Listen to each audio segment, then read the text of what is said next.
Hello everyone, welcome back to another video of Editing Basic. In this video, we are going to learn how to add a border in your text box using Canva. First step is to open your browser.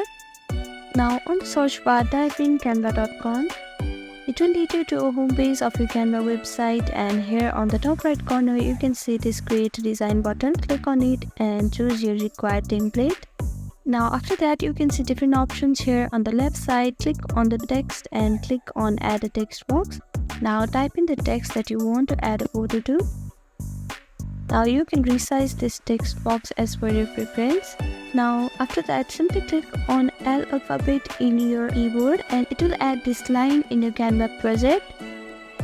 Now simply resize this line according to your text.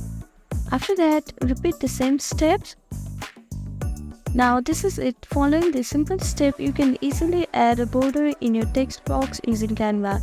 Thank you for watching this video. I hope this video was helpful to you. Please do like, share and subscribe to our channel, and don't forget to comment down below if you have any questions. Thank you.